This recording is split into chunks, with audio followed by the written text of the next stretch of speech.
Everybody to our Selma City Council regular meeting. It's January 6, 2026 at 6:02 p.m. in the Selma City Council Chambers, 1710 Tucker Street, Selma, California, 93662. And Carretera Transpeninsular, kilometer 4.1, Altitude South, 23454 in Cabo San Lucas, Baja California Sur. Teleconference phone number is 301-715-8592. The webinar ID is 891-6864-5005. When on the phone, if you wish to address the council during the public comment portion of the agenda, press star 9 to raise your hand and we will select you from the meeting queue. Press star 6 to unmute and mute yourself. Notice to meeting attendees, members of the audience shall not engage in disorderly or boisterous conduct, including the utterance of threatening or abusive language or other acts which disturb, disrupt, or impede or otherwise render the orderly conduct of a city council meeting infeasible. Tonight's invocation is from Pastor Jose Alvarez from the Iglesia Antioquia and the Los Angeles Dodgers Farm Organization. That's a future.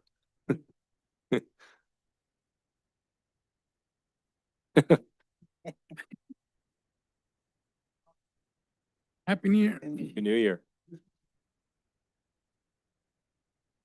Heavenly Father, in the name of Jesus, Father, for your creation.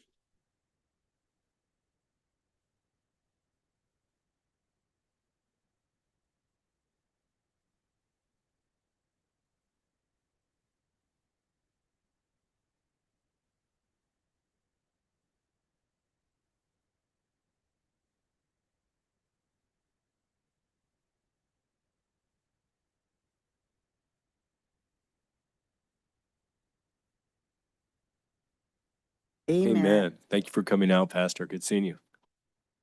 Buddy, stand.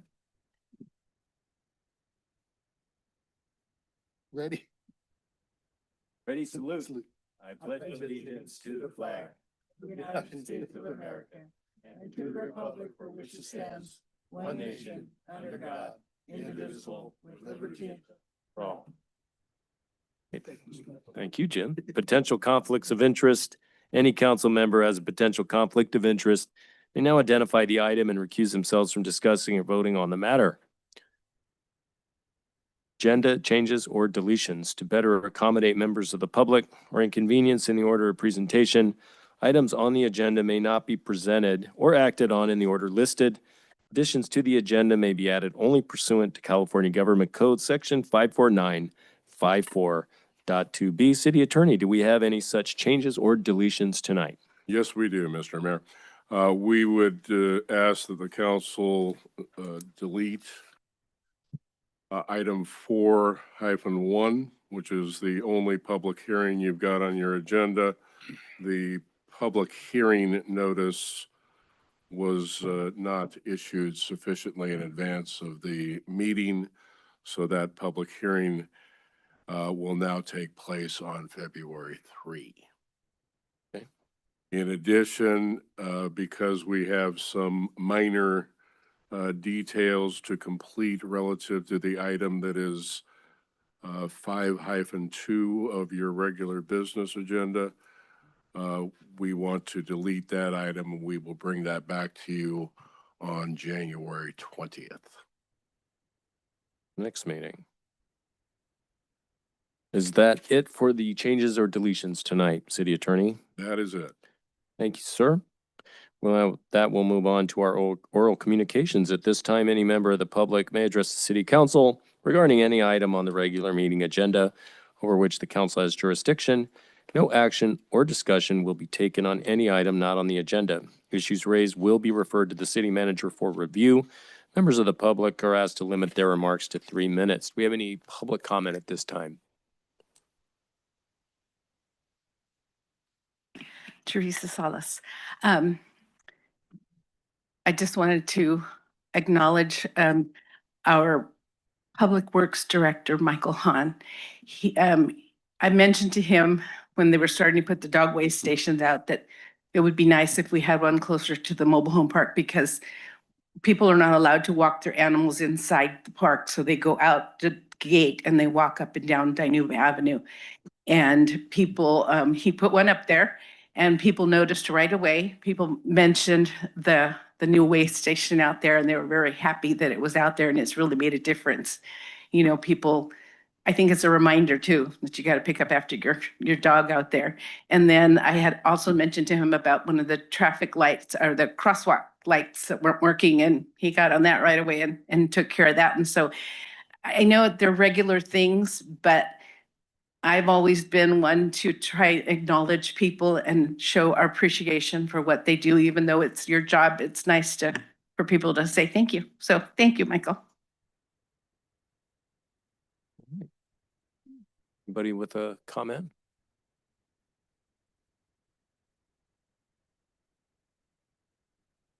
Good evening, happy New Year's to everybody. Ray Ramirez.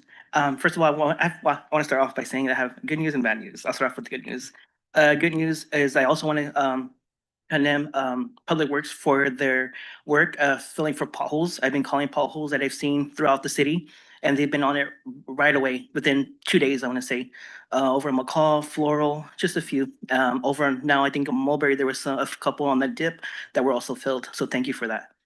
Bad news is that the shelter. I believe there was a puppy on social media posted, I want to say yesterday or 2 days ago, that was taken to the shelter and was not received. That they were told to take it back to the park where it was found and that the shelter would go out there to pick it up. So I trying to understand why are animals being rejected or turned away and then later on being picked up. So I don't know what actually happened to that. I just, like I said, I was just seeing on social media. So I just want to hopefully, somebody can follow up with that. Then I encountered 2 dogs last night at Walmart and that were loose. And I called PD because it was after hours. It was around almost 10 o'clock. And I was told by the dispatcher that they needed to be vicious or aggressive. And again, why do dogs need to be aggressive or vicious in order for them to be picked up? Again, like I said, this shouldn't have to fall on PD.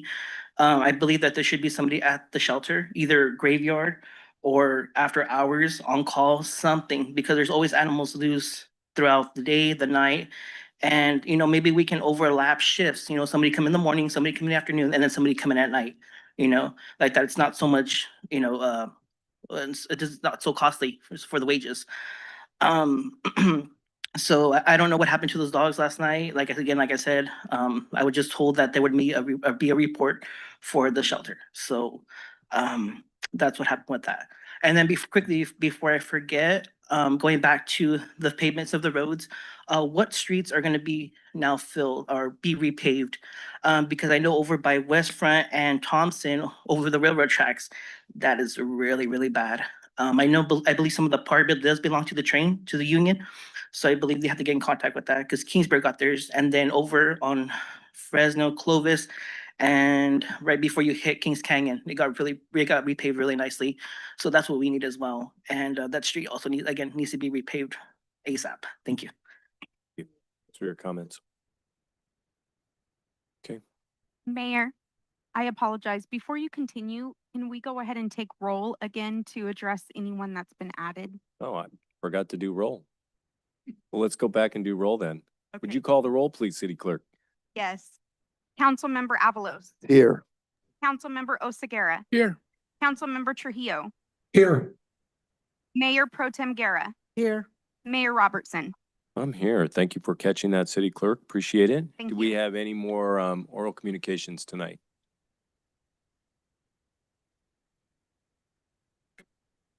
Ten 57 Mill Street. Why was the dog park closed? Was the dog park closed for a reason? We had a lot of people talking about how the dog park was closed and we really didn't have any reason to tell them why or anything. So wasn't too sure if it really was closed or if they just took pictures it being closed. So does anybody know about that? If so, Was City Manager, be was the great. dog Thank park you. closed because of the flooding issues with Nebraska? Apologies, I do not have information on that, but I think got our Public Public Works. Works Director. So yes, the ponding basins at the dog park are dual purpose ponding basins. So whenever we have large rain events, because we have outlets that actually allow stormwater to drain into those ponds, we have to lock them for safety reasons. So we always make sure that we monitor it so we can get them open as soon as the water recedes to a point where it's safe. But that's the reason why the park was locked. Got it. And we'll address the other questions raised during oral communication, during departmental reports. That was just a brief one answer question. Anybody online or on the phone with a question at this time? Or a comment? Mayor, I see no hands raised at this time. Okay, that we will move on from our oral communications to our special presentations. Our first special presentation is a certificate of recognition. And the City Council of the City of Selma recognizes Moses Stites for his leadership in advancing rural transit infrastructure in Fresno County. Would you please step up, Mr. Director?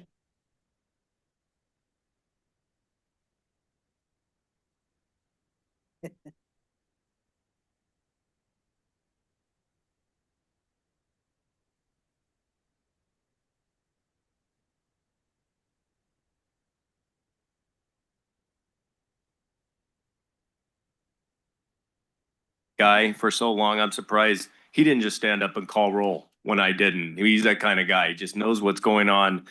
And he's been incredible help to the city of Selma, such a great ally. Probably the biggest thing you've seen that Director Stites has done is the maintenance facility. It started in 2018. I'm sure he'll address it during his comments. But not everybody knows that Selma was not necessarily the site for that land. We had to compete for that. We had to earn that distinction and that location.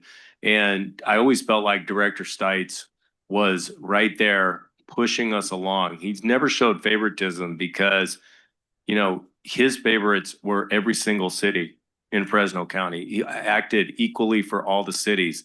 But when it came to the maintenance facility, I felt like we really had an ally. And ever since that process in 2018, he worked tirelessly to put that maintenance facility here, creating jobs and creating a point of distinction for our city, which will endure for many years.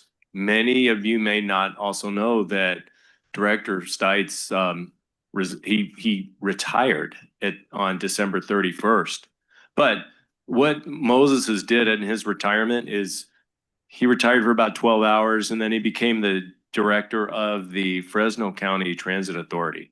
So now he's still Director Stites, but he's still working for our county. He's still working on transportation issues. And Moses, I mean, I remember, gosh, a couple years ago when I looked out there on Whitson and I saw 3 new transit stops. And I called him and I said, "Hey, Director, what's going on with the transit stops?" Well, we just donated them to the city of Selma. With Public Works worked with us. We put them in there and we did it because it was the right thing to do. And we did it for many other cities too. And that was along with motorizing the gate at the Public Works facility. Just all these beneficial acts which the Fresno County Rural Transit Agency has performed for our city. We can't thank you enough for your help over the years. You're not going anywhere. We're going to be in partnership with you for many more. But on behalf of the city of Selma, we'd like to recognize your leadership in advancing rural transit in Fresno County as general manager of the Fresno County Rural Transit Agency.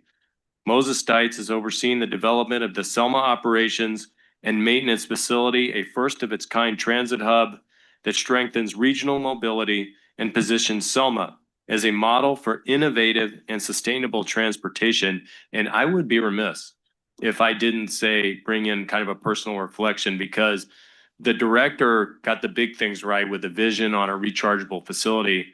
But he also, when he heard that Terry Serrano, a longtime rider of our transit system, passed away, he got 2 plaques made for him right away. And we're going to have a ceremony with the family. We had an issue with the seniors riding a year ago.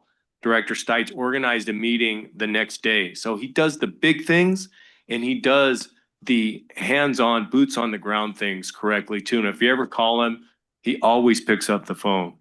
I'm putting him on the hook, not always, but if he doesn't answer, he will call you back right away.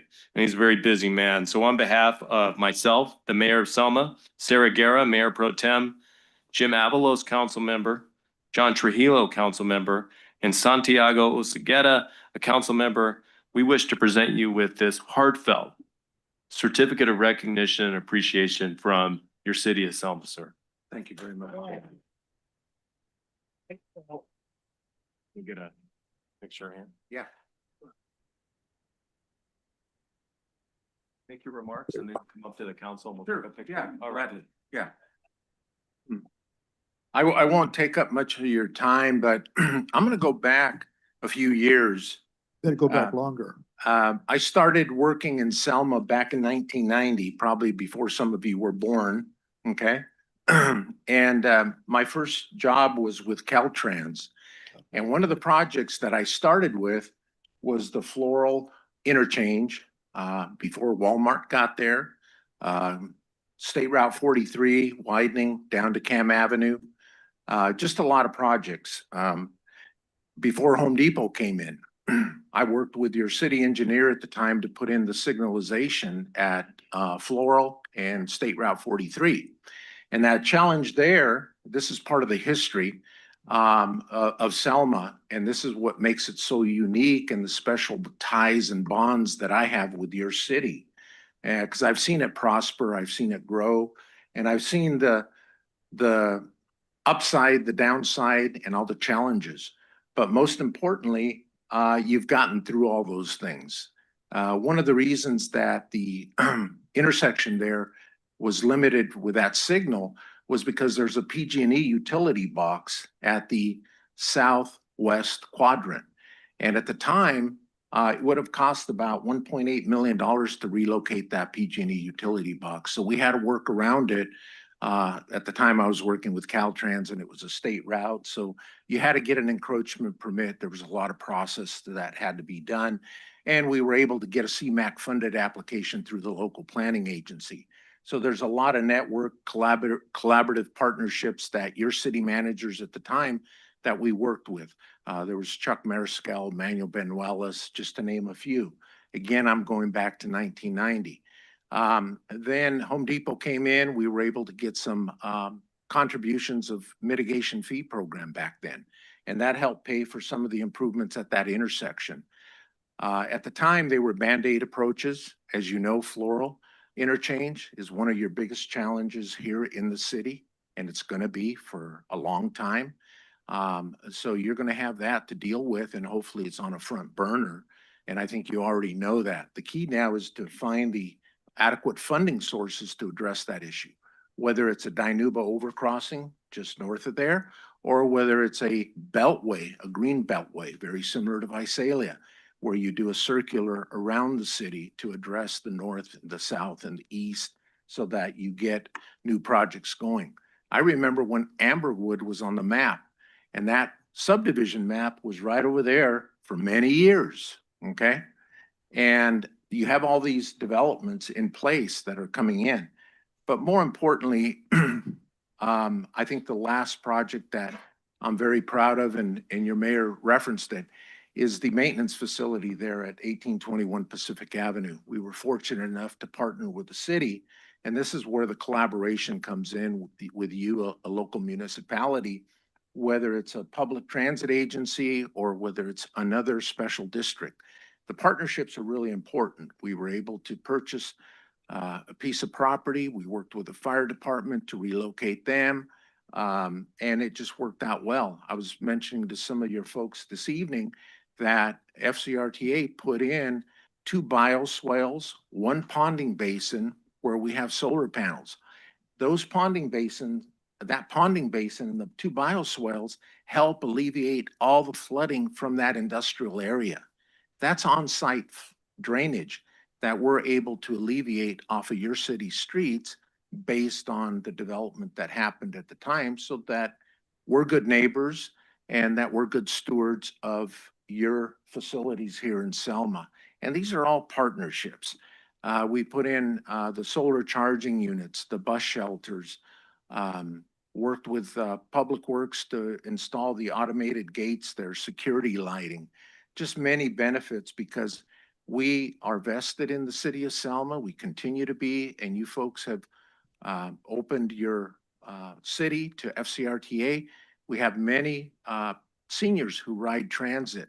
And I can tell you, one of the most rewarding aspects of my job is when we get a request from your senior center that there's seniors that want to take the bus, whether it be Table Mountain, whether it be the Clovis Sierra Vista Mall, whether it be a show, and there's 10, 20, 15 seniors and some in wheelchairs that want to get out of their homes, want to get away from the senior center for the day and go on a junket. And it makes their day. It's a way of life for them and it helps with their quality of life. And these are your residents. And someday we'll all be there sooner than later. So you have to keep those things in mind. And it's those little things that make that difference. During COVID, we transported meals because your senior center was shut down. We transported meals to the seniors that would normally go to the senior site to get a hot meal. We went to their homes in our public transit vehicles. I can recall one picture where there's a gentleman in a wheelchair with a little dog, and there's a driver through the alley over the fence handing that senior a lunch bag for his meal for the day. Okay. Those are the things that are memorable and they make the difference here in the city of Selma. So I won't take up much more of your time, but I sincerely want to thank you for your hospitality and your open arms in helping FCRTA, helping me establishing this relationship with the city. And I really think that there's so much more that can be done here, many opportunities if you continue this collaborative effort. And I really appreciate working with you and having had the opportunity to meet all of you. And I hope to continue to work with you in my new role as the Executive Director for the Fresno County Transportation Authority. Thank you very much. Moses, on the other note, I know Moses for the long time, we're longtime friends. When I got on the council, he was still working with Caltrans, believe it or not. I think back when he was with Caltrans, he was a great asset back then with us, working with all cities, not just City of Selma, Fowler, Kingsburg. He was up and down the corridor of 99. And at the time my father was building his bridges, he should have connected with you so we would have straightened this thing out by then, right? But see, one thing about Moses working with Caltrans, his background, his knowledge, he's not selfish. He's always been caring, always helping people. That's how he drives himself. He goes out there with a motivation. I got to help these people. I got to find a way to help these people, find a way. And Moses, for unknown reason, you found a way. He's, not just our community, but other communities up and down the state here. You're working with a state-of-the-art transportation here. Everybody's looking at state of California, other communities are looking at, this is number one in California. You had to be proud what he's brought and his vision. He retired for a short time, that's his MO, right? But one thing about him, you don't retire. You're programmed already. You're like, Moses, it's in your blood, okay? And we're blessed. All communities are blessed to have a person like you. And so is the state of California. We thank you that we get to know you, who you really are, and tell your boss, we know you got a boss at the house. Give her a hug, okay? Without her, you don't get a blessing, okay? We thank you.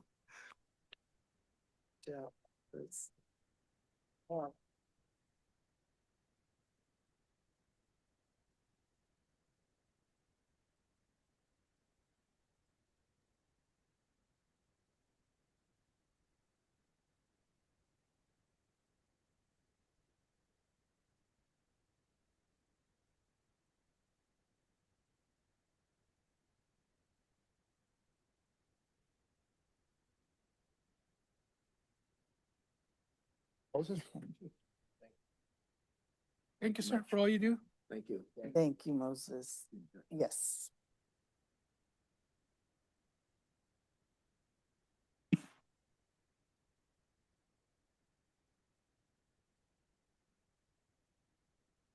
Other certificate today. All right, have a safe trip home. All right, we're moving on to our next special presentation tonight. We are honoring another gentleman who has provided a longtime service to Fresno County. We're honoring Neil Costanzo tonight, our city attorney, who mentioned that he had just celebrated his 40th anniversary of getting his law license, which is quite a memorable achievement. Just with Neil, I've known Neil since I got on the council in 2012. He was a city attorney here. He's been the city attorney off and on for many years, and he's like Moses. He has that continuity of caring. He could have been in other fields of law, but he chose municipal law, city law. And he's been a real asset to the city of Selma. I remember when we had an event with the City of Selma employees at the baseball game. Neil was out there and I didn't recognize him because he had shorts on and a short sleeve shirt. I've never seen him in anything but his coat and tie. But he was out there representing and participating, and he has always been a fountain of knowledge and a great reference for the city. And you've defended us well and honorably for so many years and served Selma so well that I'm going to present this certificate to you tonight in recognition of Neil E. Costanzo's 40 years of practicing law, marked by dedicated public service and trusted leadership in municipal law. Admitted to the State Bar of California in 1986 and a graduate of McGeorge School of Law, his career has provided steady legal guidance to the city of Selma and public agencies throughout the region with integrity, clarity, and professionalism. This certificate is presented to you on behalf of myself, the mayor of Selma, Sarah Guerra, Mayor Pro Tem, Jim Avalos, council member, John Trujillo, council member, and Santiago Oseguera, council member. Congratulations, Neil.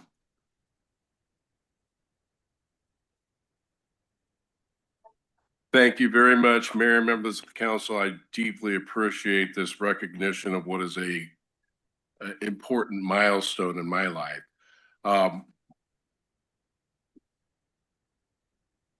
I greatly appreciate the recognition of 40 years of service. And it's very timely because in fact, I was admitted to the bar on January 6, 1986. So this is right on time and right on point. And I appreciate you recognizing that milestone. But like any anniversary, these always are kind of a double-edged sword. You know, having practiced law for 40 years, you can kind of assume that I'm an experienced professional. I know what I'm doing. But you could also kind of assume that I'm getting almost old as dirt. So it's definitely a double-edged sword. So you do many different things as an attorney. You litigate in court, you prepare legal documents, you advise clients, all kinds of different things. But I have to tell you, serving as your city attorney has been the most honorable and enjoyable thing I've ever done as an attorney. And I greatly appreciate you recognizing my service to this city and as an attorney. Thank you very much.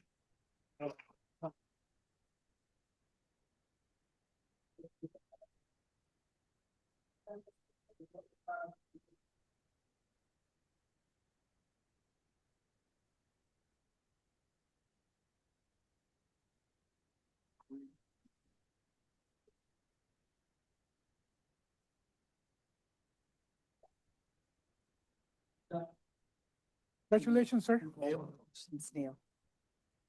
Great. See you at 50. Wait to celebrate 50 years. For sure. For the big party. Yeah.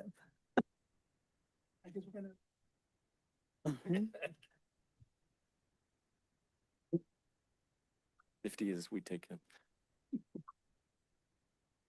All right, very nice. Now we're going to move on to the consent calendar. Also would like to say a big shout out, a thank you to our communications director, Jose Moreno, for preparing those certificates and the wording on those certificates. Thank you for making that happen. And thank you to our city clerk for putting this in motion to provide these special presentations. Thank you for putting that on the agenda. Now we're going to move on to our consent calendar. All items listed under the consent calendar category are considered routine. The complete consent calendar will be enacted by one motion by roll call vote. For purposes of discussion, any council member may have an item removed from the consent calendar and made part of the regular agenda. The council can then approve the remainder of the consent calendar. Do we have any items that anyone would like to remove tonight? If not, is there a motion to approve items 2.1 through 2.3? I'll make a motion. Okay. Call the roll, please. We had a Mayor tie. Pro Tem Guerra, Yes. Councilmember Avalos. Yes. Councilmember Oseguera, Yes. Councilmember Trujillo, Yes. Mayor Robertson. Yes. We're going to move on to departmental reports now, which is city staff and contract employees present will be recorded in the minutes. City manager, do you have a report this evening? Yes, thank you, Mayor and Council. Hey, welcome back. First meeting of the year. Hope everyone enjoyed the holidays. I don't have too much to report because of the recent holidays. However, staff and I, over that break, worked with Granted Solutions to submit a T-Mobile grant request last week. This will be for $50,000 if we receive it to do some restroom improvements at Pioneer Village. Chief Alcaraz, City Clerk wow, that's a tongue twister right there. City Clerk Carlson and I conducted interviews today for a couple of vacant executive assistant positions. We had some good candidates on that. And we'll be making some offers by the end of the week, I believe. And then finally, we are conducting interviews this Thursday for the Community Development Director position. Thank you. Thank you, city manager. Appreciate all your work. Welcome back. And we'll now move on to our next report from the city attorney. Did you have a report? Yes, Mr. Mayor, just briefly. We had a comment from a member of the public relative to the apparent practice of your shelter to not take in strays and that sort of thing, and the unavailability of anybody to do that during the off hours. We talked at our last meeting about adopting a policy that would require both of those things to occur. In other words, you'd have somebody at the shelter on standby and call in, and you would require them to accept the surrender of stray animals, abandoned animals, what have you.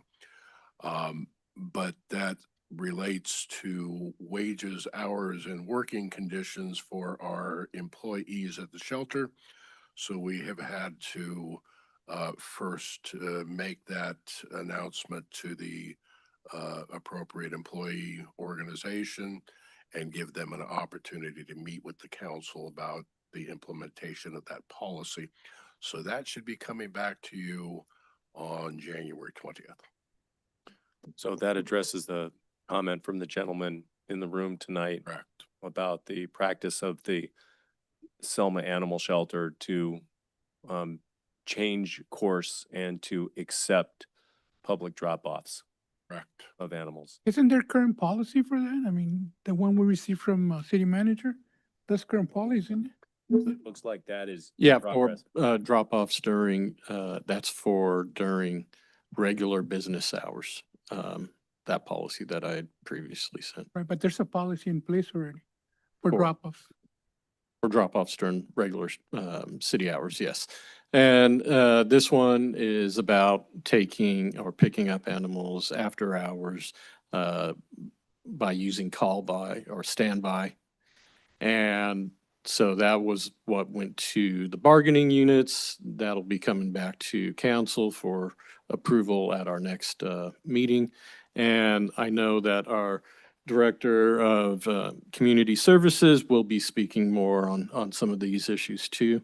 But regarding the incident that was brought up earlier, that has been addressed with staff regarding city policy. And so they understand where we're at and where we're going and what our current policy is. So it's just good to know that when we get feedback like this, the city's just addressing it and working on it and getting the best solution possible. Some of the solutions take a little bit longer legally, like we're talking about, but that doesn't mean the city's not working on it. It means we're getting there. We're making progress. Thank you. Correct. And our goal is always to strive to improve our services wherever we can and to meet the needs of our residents. And these are some of the most vulnerable residents, as it were, that we have, these animals that are lost and abandoned and that are out there. Some people have asked, if I don't, want my dog anymore, can I just take him to the shelter and just dump him? No, that's not what the policy is for. It's for animals that you find, animals that are in that predicament. So, these are details that have to kind of be fleshed out in the practice, and we're seeing the practice of this, and progress is definitely being made. And speaking of progress, our Community Services Director, Ms. Fletcher.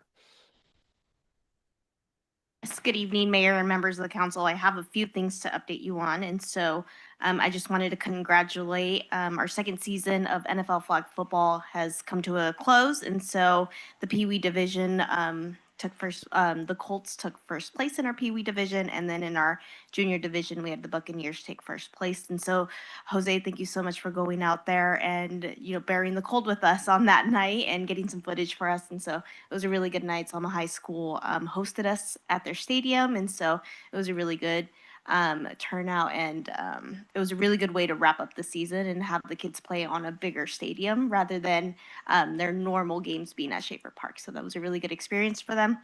And then I wanted to give a big shout out to the Selma Arts Center. They were acknowledged by Monroe's Reviews Top 20, acknowledged 4 different times for 4 different shows. And so that's a really big accomplishment for them. And so they're doing just such a wonderful job over at the Selma Arts Center. And so we're really proud of all the work that they do. James and the Giant Peach is currently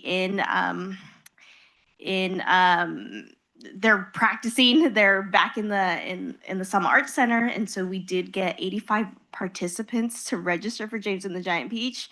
So staff had to actually divide it into 3 different casts to accommodate everybody, making sure that they all have a piece of the pie and participating. So kudos to them for that as well. And then the other thing that I did want to let council know is that we're currently working on a call for artists at the Selma Arts Center for the Blossom Trail kickoff that is set for February 4th. So the City of Selma is hosting it along with the Selma Chamber of Commerce, and we'll make sure that you guys get an invite for February 4th for the Blossom Trail kickoff taking place at the Selma Arts Center. Other than that, we do have our prom tickets on sale for our first ever Selma prom taking place on the 23rd of this month. Tickets are $20 for those 55 and better. So if you guys would like to participate or go to our first ever prom, you can come by the Selma Senior Center and purchase a ticket. And then the issue about the abandoned puppy has been addressed with staff. And so we're working to strive and do better at the animal shelter. And so I did meet with staff today, and we're going over policies and procedures, and we're very excited to have our new animal services manager come on board to assist in creating and establishing and making sure that everything is up to date with our policies and procedures. But there was a puppy abandoned outside of the gate a couple days ago. I believe it was over the weekend. And so that puppy has been taken in and is actually was actually accepted by a rescue. So it was in and out very fast. Other than that, we've had 3 cat adoptions, 3 dog adoptions, 1 foster to adopt, and 2 dogs all reunited within the last about 4 days. So they're very busy. They're doing the best that they can. And so we hope to continue to do our best and strive for better for our community. So Awesome. Oh, You know, we don't hear anything about the care that they're getting in the shelter. What we see out in the city is the dogs running around, and there were some dogs running around City Hall, about 3 of them, and yeah. it sounds Those- like, yeah, and they were, I mean, it was like over and over, and somebody from the animal shelter, I guess, addressed the problem, they were just being let out of their yard, So and that's what it's all A about. lot of the dogs that we see in this area have homes. They get out, and so our staff has been doing a wonderful job at. They know where these dogs live. They go in sight and just they try to address the issue as best as they can with the public. But again, we just need to encourage and remind the public to do their best to keep their dogs inside and keep track of their dogs and all that good stuff. So we're working on it. Well, when the new manager comes on board, we're looking at, Councilman Oseguera and I with the city manager are looking forward to coming over and kind of touring the facility and just letting Absolutely. them know with you, Director, of course, you know, what we experience on the city side in terms of animal services, because there's nothing that spreads faster than the story of a puppy being abandoned in a park. It's really heartbreaking. Councilman Oseguera, did you have a quick? And I just want to thank you guys for the wonderful job that you do. And there is gonna be issues and no matter what you do, but thank you for taking care of the puppy. You know, that's dear to our heart. Thank you. I'd like to make a comment in regards to the Blossom Trails. Selma is hosting it this year. And I just want to mention that, you know, this is a great event for us, for the city of Selma to host, and we've done it before. I mean, cities take turns, but what I want to mention is this is the time to showcase our city. And I'll tell you, I've talked to Chamber, our Chamber has mentioned it to me as well, and just want to let you know that, you know, we need to involve our businesses. You know I went to Vanessa Panadera and she was so happy to donate 100, you know, pieces of bread to the veterans when they did their unveiling. You know, it's things like that. I know we can, and I shared that with the chamber is, you know, I saw this at Sanger. You know, Sanger had some of their businesses that volunteered that came out and said, you know, I want to make bread. The same thing they did, you know, they gave coffee out. It's the way to host our city. And I would like to see that, you know, and if we as a city can also help, because we want it to come out nice, you know, we want to showcase our city. So any way we can help, you know, our team, our fire department's always great about coming out and showing off, not showing, we need to show off our trucks, you know. But, you know, there's things like that. They're like so impressed, you know. I mean, I'll tell you, when they saw our ladder truck, one of the council members from Sanger he said that was one of the nicest ladder trucks they ever seen. I mean, those are things that we need to showcase. So any way we could help out, let us know. City manager, you know, this is our turn, so let's do it big and better, you know. Definitely. I'll keep that in mind. And I know that we're working on scheduling a meeting to kind of discuss the logistics of the day, and community services will be involved in that project, assisting the Selma Chamber of Commerce as best as we can. And so we'll do our best. Okay, Yes. perfect. Councilman? And also having to do with community services, because they're our partner for Selma Live. April 10th, we're going to be bringing John Pemberton. We're going to go country, so get your boots and your hats and, you know, your chanclas, whatever you plan on wearing. There's going to be country music, and then there's going to be line dancing lessons. His wife, Tammy, she does dancing lessons, so we're hiring her to come out and do line dancing lessons, and, you know, so it'll be a good time. So, like I said, get your boots ready. Right. Shake your boots and tip your hat. I like it. Okay. Public Information Officer, Say Moreno. Mayor, members of the council, as City Manager Rogers mentioned, for the past 2 weeks, we've been working in collaboration for the T-Mobile grant. I've been working with Sonia Hall to share some narratives about what Pioneer Village is and the need for the bathrooms. I created some narratives that I shared with her that she put into the grant application. But when folks score these grant applications, like the T-Mobile folks, it's a lot of words on the paper. Sometimes it's better to show them and give them the visual of like what the park is and what it means to the community. So I created a video that's supplement to the application that I wanted to share with everybody right now. And if Patrick can get that ready, just kind of showing them exactly what the park is in our community. And he's going to play and share with the community right now.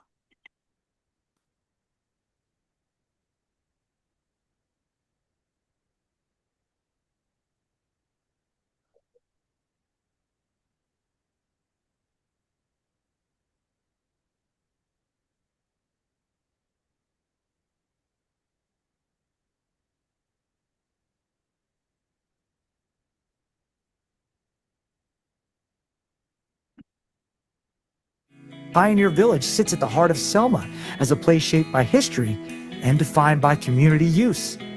The village spans 15 acres and preserves buildings from the 1880s that reflect early life in Selma and the Central Valley. These structures tell the story of how the community began. They were saved so that history could still be seen, walked through, and learned from today.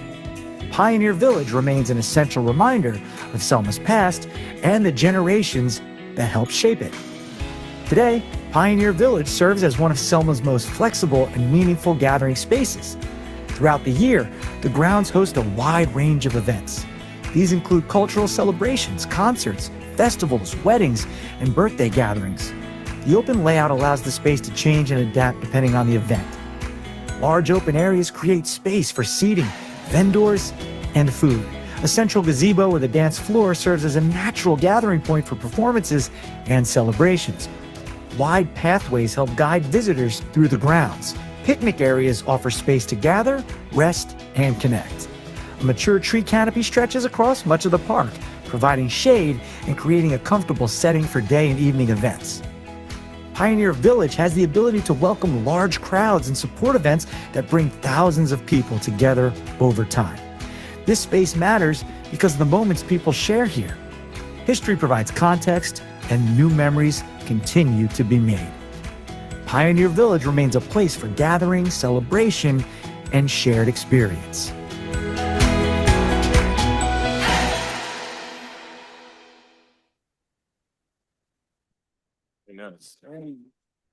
Thank you. So yeah, the idea was to just give them a glimpse of actually what the park means for our community and why the bathrooms are much needed for that facility. Yeah, and to piggyback on that, I really want to thank Director Moreno, Director Hahn, and Director Fletcher for working with Sonia and myself on getting that in so we can make that deadline. And I want to thank all the organizations that provided letters of support too. No one questioned it. Everybody came forward. Everybody who was asked came forward and did a letter of support without question. So this was a real team effort. Thank you for your outreach on that, on a lot of those agencies. Appreciate it. Absolutely. And that video is first of its kind, I think, for a T-Mobile grant. I think you broke some serious ground there. So that's a good, you raised the bar pretty high for anybody else who applies for that grant. I'm just looking forward to landing that. So, and that's what the Mayor Pro Tem was talking about, showcasing Selma and making it look really good. And with the Blossom Festival, we have yet another opportunity to showcase Selma to the rest of the county. All right. Police Chief Alcarez. Good evening, Mr. Mayor, members of the council. I'll try to make this as brief as possible, but I would be remiss if I did not mention that during this holiday season, we had no critical events within the city of Selma, meaning that the holidays were quiet and calm for our citizens to enjoy our community and enjoy their families. So just my hats off to our personnel that worked tirelessly on the holidays away from their families to ensure the safety of our community members.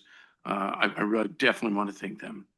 Additionally, I just kind of wanted to throw this out there that for the year of 2025, we had no homicides. I'm going to knock on wood because I always seem to jinx myself, but I thought that's an amazing accomplishment given the policing challenges that we have being on the 99 corridor and the amount of people that visit Selma, both to live, shop, and work. So That is a tremendous policing challenge. And again, it's the hard work and commitment that our law enforcement professionals do every day to achieve that type of goal. Additionally, one more thing was we had a DUI checkpoint on December 19th. And unfortunately, we arrested someone for DUI that had a 7-month-old child in the car with them. So we're hoping that that action saved a life that night. And again, stresses the importance of doing these DUI checkpoints, which adds on to the traffic enforcement that we have really prioritized this year or last year in 2025, which created a year with no fatal traffic collisions, another huge monumental accomplishment for our personnel. And again, creating a safer quality of life for the community of Selma. So I just want to take a moment to thank all of our law enforcement professionals that are out there doing the best they can every minute of the day. And that's all. Thank you, Chief Alcarez. Those are great stats. I remember you showing us the stats with 30% reduction in crime.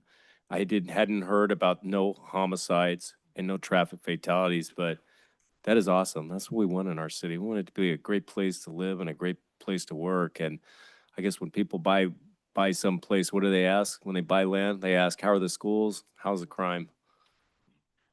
Yes, Mayor. 35% was my first 2 years here. Knock on wood. We're starting to calculate 2025 stats, and we're hoping to see another crime reduction.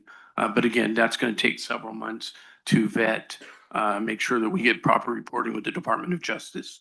But we're very hopeful that the crime stats are going to look tremendous. And again, it adds to the quality of life for the citizens of Selma. That is my and the department's utmost priority. So thank you for your support to help make that happen. Selma's a great place to live, and Selma's definitely coming to life, and we're well protected here, and we appreciate that. And I think people really give their best in Selma. The employees give their best. People are working on holidays. People are working really hard on everything in every department, including the T-Mobile grant. Everybody's really trying really hard to work as a team here. And that's great. And it makes our city look better, and look at the results that we're seeing. Public Works Director.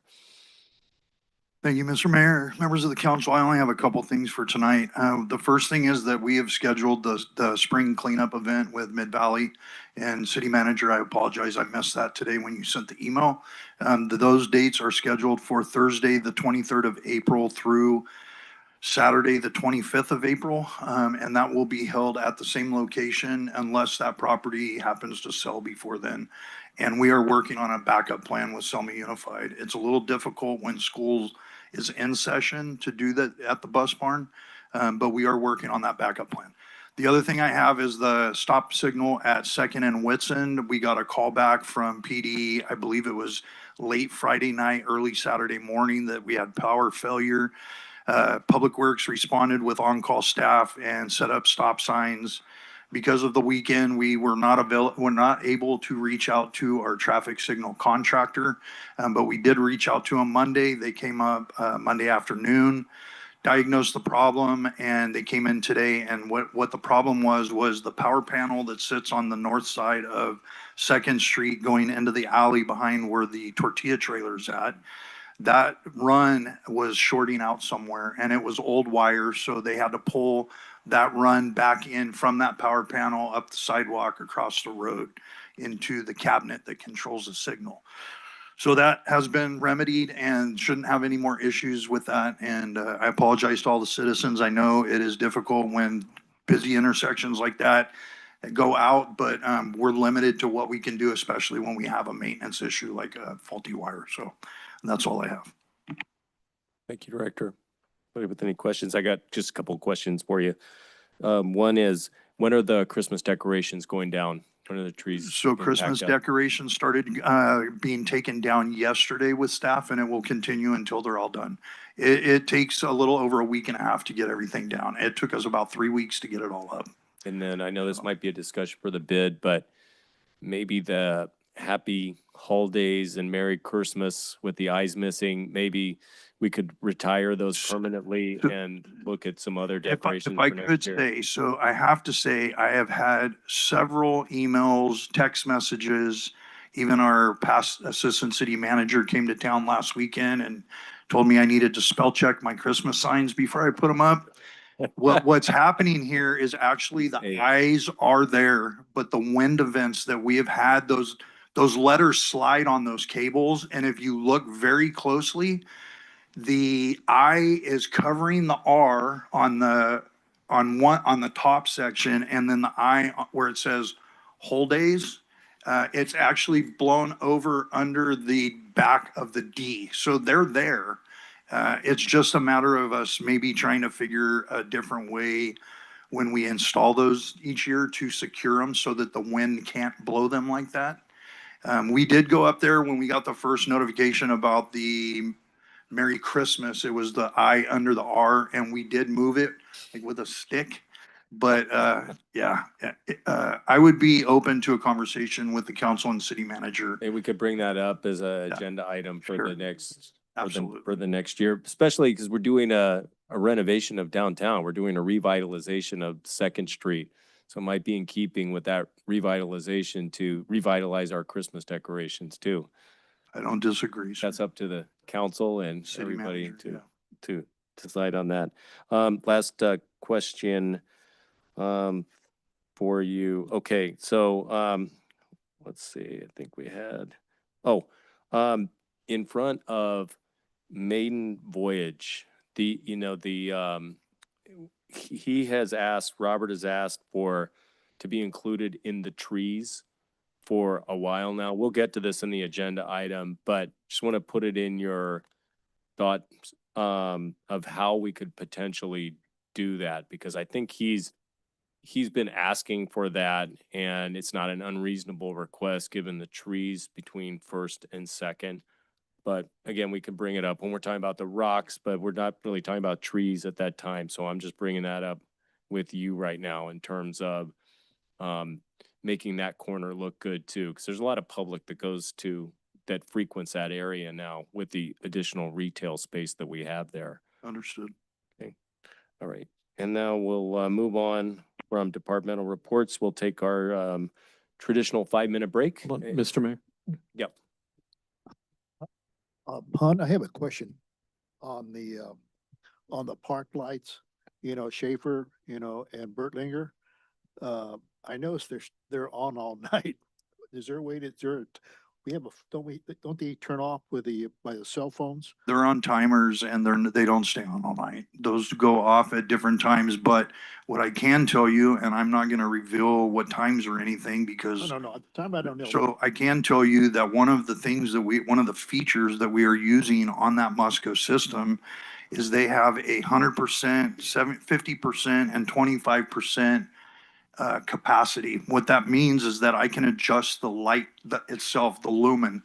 So what we are trying to experiment with a little bit is we are setting different oddball times for those lights to come on in the middle of the night, throughout the week, throughout the month, with 25% lumen. And the reason we're doing that is because of the issue with the pond at Schaefer Park, the fires that have been lit, the encampments that are happening. And we felt that utilizing the full capacity or ability of that system to be a deterrent as well would be a good thing to do. So we are experimenting with that now. So if you happen to drive by anyone and see those lights on at 3:30 in the morning, very dimly, it is intentional. So And Bertlinger too. I noticed Bertlinger. Brentlinger's on timers, and those lights should go off by like 10:30. The park closes at 10, so we always make sure we allow 15 to 30 minutes of light time to get people out before the park's closed, and that's per our city ordinance. Okay. And on the other note, I know we still have some streets out there with no signs, need replacement of signs, but I know you guys are busy for the holiday. I get it. Maybe until maybe the dust clears down and the weather warms up, I think we can go back to making some signs for certain streets, but some streets don't have there's no name. You couldn't, I don't want these poor fire department. No. So I'm laughing at Chief Webster because he was just actually in my sign shop this afternoon, and there are stacks of signs that have been made. That sign shop never stops. The only time that my guys are not running that sign shop is if we're doing 811 dig alert tickets, or if there's a special need to pull my guys out of that shop. That shop does not stop. It is running full-time. And I can tell you, there are probably 60 street signs that are already done. We just last week got a brand new pallet full of all the new brackets that mount them on the poles because all those old brackets were shot. So we are still going through that process. It has not stopped. I know there's a lot of areas you can still drive through and it's like, I can't even read the sign. We will get there. But again, when I first started this program a year ago, I was very specific in telling council that we were going to be methodic how we move through this. Jumping around from area to area is not cost effective. It is not efficient. I understand. So, I so know we, this is we your will busy get to time. all I of them, get it. Councilmember Avalos. On the other note, since I got you, on the sandbags, I know the first rain we had, heavy rain, we kind of ran out of sandbags. I noticed that I got a call, hey, Avalos, there's 3 pallets of sandbags in the gate. We can't get them there as well. And it was a holiday. Unfortunately, it was a holiday. And there was no, So we have a custodian that works on Saturday and Sunday. And we also have men that call back for cleaning the restrooms in the parks on Saturday and Sunday. All of my staff knows that when they come in on Saturday and Sunday, if the pallets are empty, they move the pallets inside. They put pallets with sandbags back outside the fence before they leave the facility. I can tell you, I'm not going to mention a location or name, but just this last week, I had to get code enforcement involved because we had a resident that it was brought to my attention had lined the entire front of his property with sandbags.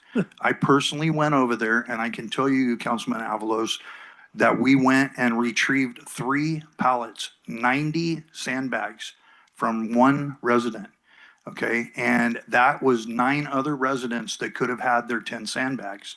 So we are doing everything that we can to make sure that we have those on hand for the community.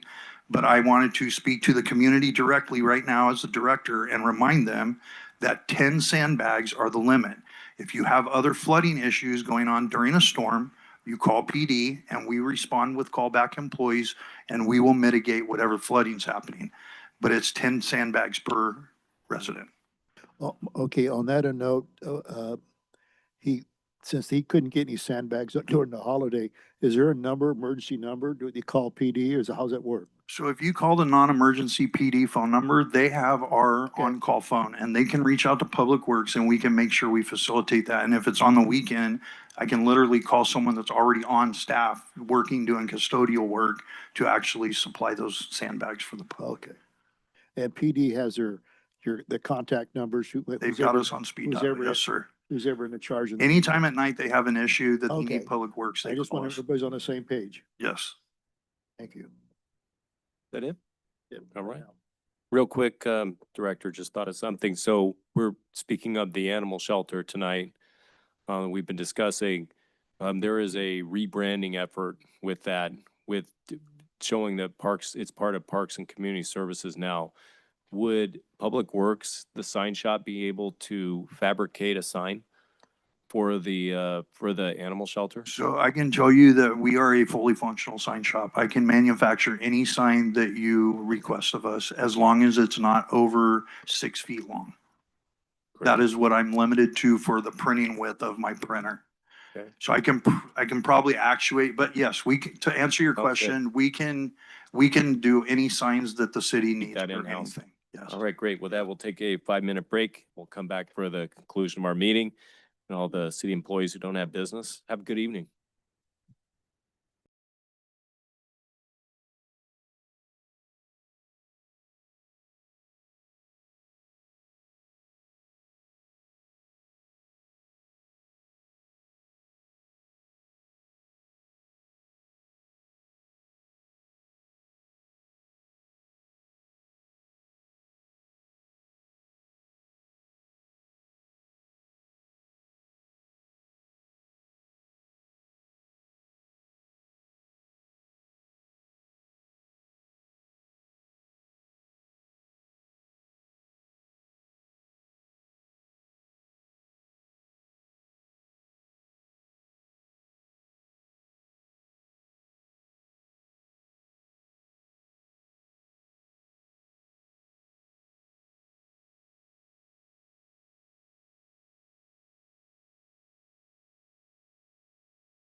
move to our one and only item of regular business. That's item 5.1, which is a discussion item with PowerPoint presentation, discussion and direction regarding High Street downtown planters. Good evening. Thank you, Mr. Mayor and members of the council. What you have before you was requested at a previous council meeting regarding the completion and aesthetic appeal and look and design for the downtown planners. A couple of things that I want before I go through the PowerPoint, I want to bring into play a couple of projects that have happened and that are happening currently to be considered when we discuss what we want this to look like. The main project is one of the biggest projects, I guess you'd say, is the Golden State Boulevard reconstruction. I think that it's extremely important because we're doing the second project was the $3 million clean air grant, the clean air grant that we're doing for the Second Street beautification project.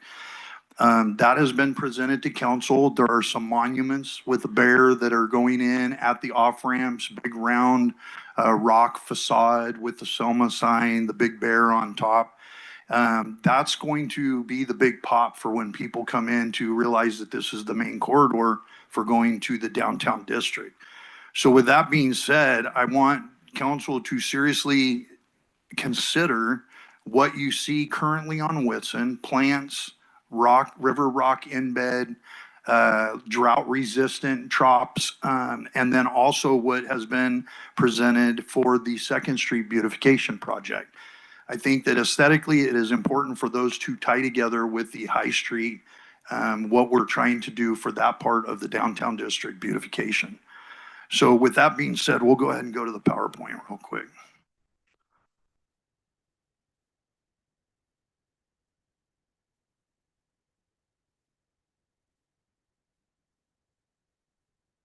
Okay, we can go to the second slide.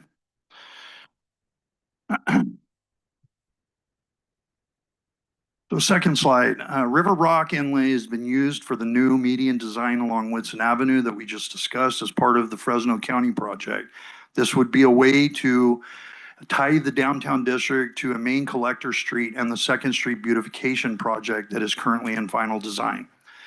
Real quickly, council members, you've all been down Whitson. We have discussed previously having River Rock Inlay, looking for very drought resistant, low maintenance, low cost aesthetics for that area down there. So this is actually a picture that is taken of our island on Whitson Avenue and the rock that was actually used for that project. Strategic. Is this in keeping with your reflection theme? It is, the thing is we can get really sideways on this and go down a lot of rabbit holes. And I think that we need to kind of hone it in and look at what we currently have and what's being designed for Second Street and consider those things. So the second slide that I have, next slide, please. The next slide, also a picture from Whitson Avenue from the county project. These are the drought resistant plants pictured here. They're all are part of that Whitson design, which would be another way of tying the street into the Second Street beautification and the Whitson or the High Street project that we're looking at doing, finishing the planners. So these are just some of the drought resistant plants, just an idea of what kind of design we could kind of put in with the rock and make it kind of blend with what we currently have. Next slide. So the next slide probably looks very familiar to you that work in the downtown Second Street area. This is actually a planter that is in the last parking stall right in front of Bloomie's on High Street. And I brought this one in because you already have current design of planters in that area down there. And so these are some more of the drought resistant plants that could be looked at for possibly putting in those planters, which would tie them directly to what's already existing. So again, just trying to be strategic, cost effective with how we're going to spend the money and how far we want to go with that. Next slide, please. And this is the last slide I have here. And this is also on High Street, existing planter. This is one that I actually spoke to one of the members of the audience just a moment ago about. This is fake turf that we have. It has a concrete curb border separating the low or the drought resistant plants from a area that could be used to place a Christmas tree, a heart during Valentine's Day, a little pumpkin thing during fall festivity stuff. We could actually do this in a way where we could divide the planter and the front half of the planter, just to give an idea of what I'm thinking, where those current Christmas trees were sitting, having that be a turf area to where every season you can actually put a tree, or you can put a pumpkin, or you can, whatever the city desires, to kind of bring the festivity or the season to that area of downtown. But it also still allows me to put rock or low drought resistant plants around the tree area to fill in those gaps. I've heard comments from members of the public and from council about, man, those things are huge. They're, like, why were they so big? I think that we really need to think of the volume of what we're putting in there and kind of how we want to go about that. So this is what I have.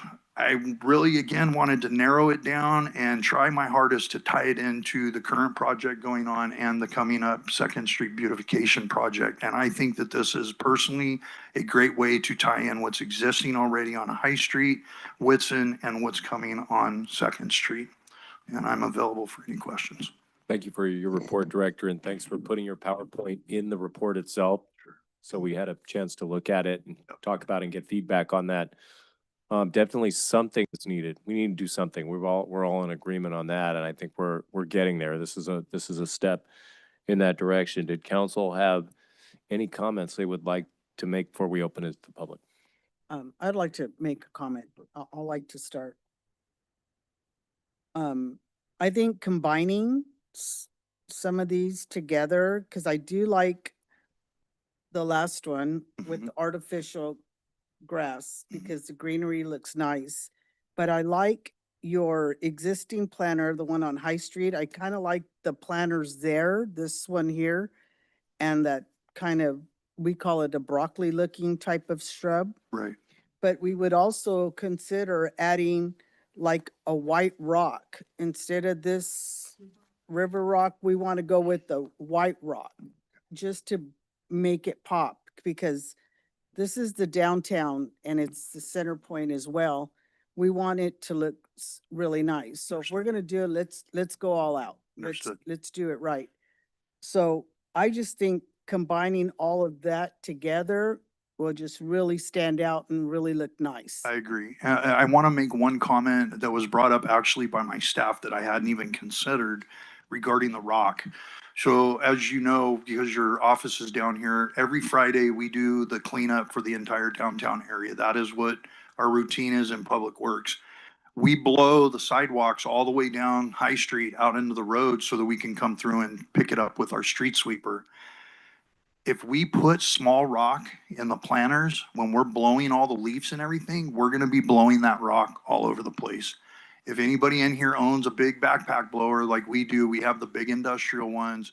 The CFM that they put out is big. And so that was one of the comments from my park lead actually that said, hey, if we go down there and they're small, peat rock is absolutely out of the question, that tiny little rock. Yeah. But we're gonna have to look at a size of rock that will be heavy enough that when we do our maintenance work, we're not going down there and having to try to pick up rocks and throw them back in the planter. So I would just ask that council please consider that as part of the consideration for design, is the maintenance. And that's what we look at more than anything. That's why we're really recommending low drought resistant, low maintenance, whatever we can get. So please just Can consider you put a that. sealer on top of it or something that'll hold it together? So actually, I've if seen you, that done before. Patrick, if you would, could you go back to the second slide for me, please? The second slide that has the cobble inlay, actually that cobblestone, the way that is placed, they actually pour a slurry inside the planter, and then that is called wet set. They actually set the rock while the slurry is wet, and so it actually is formed, it's cast basically into the slurry concrete. That they do that because otherwise people come through, pick up rock, throw them through a window, throw them at a car. Like it's just, that's a common practice. That's kind of a Caltrans standard where you have a island with rock inlay like that. It's always wet set. So that would be something that we could consider. It doesn't mean we have to do a wet set down here. Personally, I like the loose rock, but that's a council decision, and the city manager, like which direction you want to go with that. I would be less worried about people picking up loose, big rocks like this in the High Street area, but I mean, you never know. I mean, so typically these are wet set and slurry. That's how those are placed. And can you also do a wet set on any other type of rock? You can, it's tricky, because what you don't want to do is get the rock to where it's too far down in the concrete. The smaller the rock is, the harder it is to get set up top. You have to really make sure that you've got enough cure on the concrete, so when you actually place the rock and start tamping it, that it's not going all the way down in the concrete. But with that being said, if you did like a white, smaller rock that had concrete inlay, it's going to be very difficult to not have the concrete gray showing through the rock. Be there. Okay. Anybody from the public with any suggestions? Anybody online or on the phone? Oh, we have somebody coming up.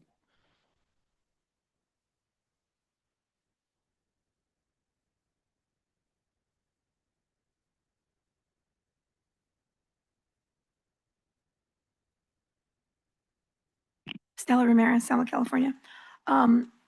If you could go back to that slide where it had the decor, I believe it was the peppermint decor, that one, or not peppermint, the gingerbread house. Okay, that's gonna be on Second Street, right? Second Street and High Street. I think we had talked about, I don't know, last year, that maybe we could cut those big, what is it, where the curve goes around, because it's right now it's too small, and you can't really like make turns or anything like that. It's just too crowded there. I think that would be just right there where the sidewalk, where that curb starts there. I think that would be good enough. I don't know, in my opinion, because it's just too crowded there. And on High Street, keep it the way it is, because I mean, it's already like it's the big area for the trees. And they said that we couldn't put them on the sidewalk, so we're keeping that, and then just add to that, like add the rocks on that area. Maybe the rocks could go here too. But what I'm trying to say is, it's too crowded there on the Second Street, to make a turn and all that. I don't know, was it last week? A semi came through High Street. How he got on High Street, I don't know. He was right in front of Fox Drug Store. Was it 53 trailer, huge semi was lost. So I don't know how he even got through there. But it is really, really crowded. So I don't know if they could cut that. I think we talked about it. Mm-hmm. The bulb out. They go Remember out we in the talked road. about. We talked about that, cutting that off because it's just too small, and then just start the decorations like where the trees, the Christmas trees were at, just add to that, the rocks. And then also glue the rocks. I don't know how you can do it like you discussed right now. Perhaps do that, because during the parade, kids too, they're gonna be picking up those rocks, maybe throwing them at floats that they don't like. So, I think you gotta secure those rocks because they are going to be going all over the place. So that's just my opinion. It's just too crowded on that Second Street already. Thank you.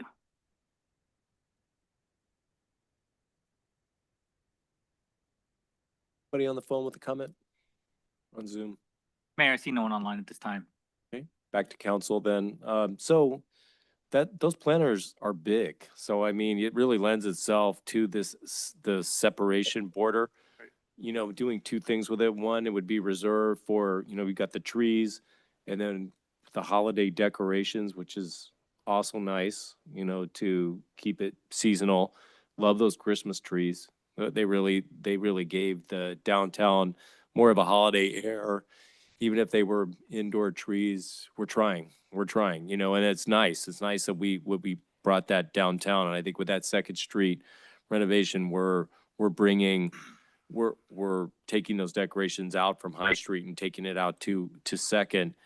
But in terms of those planters going out on the road, I mean, you don't want to invite the problem with the turf I see is you don't want to invite people to go out there. I've seen in the parades, the kids like to go out there and use it kind of like a sandbox.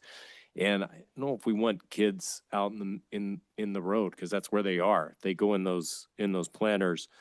And I don't know if a large negative space like that with turf, how that would really work there. That being said, would the trees take up part? I mean, what you're talking about, Director, the pistache trees would be on the outer side, and then the inner side would be the holiday decorations, or where would the placement be? So where the Christmas trees were placed this Christmas on the road end of so what I was thinking in my head, they have very nice custom steel border, 8-inch border that we can buy to put across the inside of the planter. So we don't have to pour concrete and do all that. You do the border, you do the infill, and you put the fake sod on there. And then on the inside of the border, like around the tree and towards the sidewalk, filling all of that area with the big rock and the drought resistant plants to kind of add to the area around the tree. We don't want to put too much there because the tree has to have room. And the other thing is if you want to do the sod, we have to have a border somewhere. I think that the trees being out closer to the road and away from the pistache tree in the long run, because remember when you were there at the nursery, 3 to 4 feet a year, they said those trees are going to grow. So if we move it in, we're going to be impeding on that tree to do decorations for the future. So the way I envision it, Mr. Mayor, is that where those trees were at, just to the sidewalk side, we would have that steel border, and that area would be sod. Everything behind the border towards the buildings would be the rock and the drought resistant plants to fill the open space around the trees that were planted. And Mr. Mayor, I think that, that placement for where we have the Christmas trees, is good for the other holiday events and would provide Where's a the road? way of blocking off that area for, different parades and so on as well. Because that's the part that's close to the road. Yeah. Close to the procession that's moving through with the vehicles. Yeah, I have a question. All this work is gonna be done in-house? Or we're gonna pay, prevailing wages? The intention is for us to complete it within Public Works Department. Yeah, and because tonight, I have to say, I would love to have some direction tonight, and I'll consult more with the city manager tomorrow, but tonight it was just mentioned about the Blossom Trail deal in February. Right. I would love to get this done before the end of the month. Too. If you guys want to showcase downtown, we have to make a decision and move forward on this. So, okay, so we do the border, and we do the sod towards the sidewalk, then we do the rocks on the outside. What size of rocks Like should this we big put out one. there? I mean, I like the rock issue, but I'm looking at the future in case he has a water issue or electrical problem with the trees. I want him to have access. Will the rocks And impede I'm access to the trees? That's why I'm looking at the turf, because it's easy to remove a turf and fix the problem and put it back. Right. In the long run, and it stays green all year round, so it's nothing, you can put, any decoration you want, it'll still stand out. Right, so the GFI electrical boxes that were ran to each one of those tree locations are already stubbed up above grade. So any embed that we do around that, it will not disturb access for maintenance. If it's beyond that location, you're going all the way back to the power supply. So, So the sod is, you don't have to maintain it. we would never we would not have to maintain it, to answer your question, no, and we would not put in material in a way that would impede us from doing regular maintenance. If you glue it though, would be a bit of an impediment, wouldn't it? If you had to glue the smaller rocks in as opposed to just dumping the rocks in there? The only impediment that I see there is if we needed to dig the tree out and replace the tree. Again, the infrastructure's in, the water lines are in, everything's been tested, everything's new. So I don't see a maintenance issue again, like the GFIs is that and our drip system are the only things that are there. And I don't see the way that I'm envisioning this being placed, that would impede any future maintenance for that. So okay, so is council in agreement to put that border in, to put turf towards the sidewalk and then put the rocks treeward Okay. towards the road. The larger rocks, But you have to be the larger rock, Scott. and by larger, we don't mean the We're river not saying rock. River We're Rock. not saying no. river rock. We're saying No, like but the I mean white this white smaller- rock, he something knows what- distinctive. He knows what Right. size. We Probably I baseball can size. get a rock chart, a sample chart, and I can bring, Rosenbaum Rockery has a great website with their different rocks on there, and the white crushed look really nice. so the right white crush, I believe, is like 3/4 inch rock. That's small rock. Well, get them bigger. Well, if we can, I'll look for whatever you want. I mean, there's a lot of quarries out there, not just here locally. They're all over the state. So, If it's a baseball size, it's pretty. Yeah, close. let's keep it as Good. local as possible. well, we Do are. they have larger white rock than just the crushed? I've seen some way back in the past somewhere that were probably 2.5 to 3 inch rock. Mhm. So again, I can look for whatever style, size, color of rock you want. What happens to white rock over time? It gets discolored. So what's the best color of rock that will not be discolored over time? I am a diehard river rock guy because it does not lose its color. Those where you have to think those river rocks, they've been tumbled forever. And Not for. Not a starter, That's yeah, not a- no that's river not a rock. good look. But what other colors? I can look at different samples and see what I can come up with for color variations. I've seen red, volcanic rock. I've seen white crystallic rock. I've seen, black rock. I've seen a lot of river rock. I mean, there's companies on the coast that I'm aware of that I can order any color of rock I want. They'll literally like put it through a process and color the rock for you. So No color. I don't think we want to go that route. Very expensive, cost prohibitive. No, we don't want that. Just say But keep it white. there's a lot of options, Mr. Mayor. Keep it white. What if we kept it white, kept it local, kept the price low, then we just change it out when it gets discolored, right? I'm gonna get So discolored if we're gonna do that, then we're talking about not doing the embed right, just placing the rock, not concreted down. Because if you're talking about in the Oh, future, what- if you're talking about in the concrete down. future taking it out, that's quite a task you'll have to literally jackhammer out the We're concrete. not talking about we're not talking about putting it in the concrete. Okay, no, don't, so we're just placing it. We're just Like placing weed it, putting barrier, that dump border the in rock there in and, Put in there. with the turf. gotcha. And Okay. some of these plants, yeah, these. Yeah, and put some drought resistant plants in there. Can we talk about that real quick since Sure. we're on that topic? Might as well. So slide number 3, if we could look at that real quick, those are in the Whitson Island. They're called cat's tails, I believe. They're very drought resistant and they're very low maintenance. They don't make a mess. I really like those, the purple, I don't like these those. ones here. But then I also, I believe it was Mayor Pro Tem Guerra said the one that kind of looks in slide number 4, that looks like all the whatever growing up. It looks That one's a like nice one. cactus. Yeah. It's like Yeah. Nopales. Yeah, yes. So if we can pick a couple plants, like if you guys, if the council is okay with those 2 styles, the cat's tails in slide 3, and then the, whatever that plant's called, I'm not a plant guy. It's some kind of a fern, I know that. Director, we've got a plant next to our building in front of the Iron Lady statue, and it's ugly and it grows wildly. And it's Yeah. like always in the way when we're trying to walk in to our building in the morning. We're not talking about putting that in, right? Because I don't think we should have that in the plan. No, I don't believe, these are That's not literally cat's what I'm tail, is it? looking at right here. So, So I think we're talking about the cactus looking plant and the broccoli looking plant. Yeah, these 2. can you do me a favor? Would you circle those with a pen so that I could actually have them for reference, please?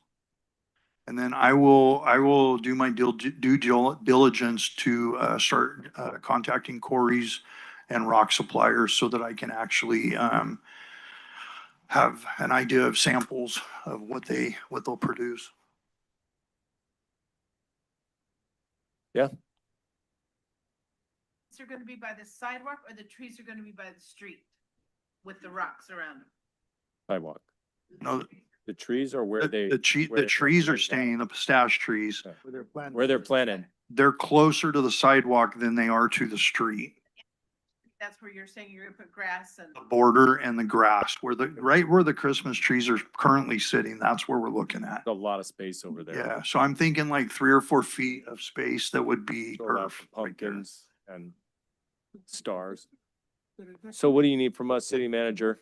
Do you need consent? Yes, so this is we were just looking for direction, so consent on direction, and then we can pursue that. Great. And then the next steps will be to get a budget for this, get a cost for those types of plants and those rocks and move forward with it. Because I think we've Yes. decided tonight and we're hopeful that we'll have it in time for the opening of the Blossom Trail ceremony on Yeah, High that's what Street. we'll be shooting for. And Great. Director Hahn, I just want to make sure, do you have clear direction?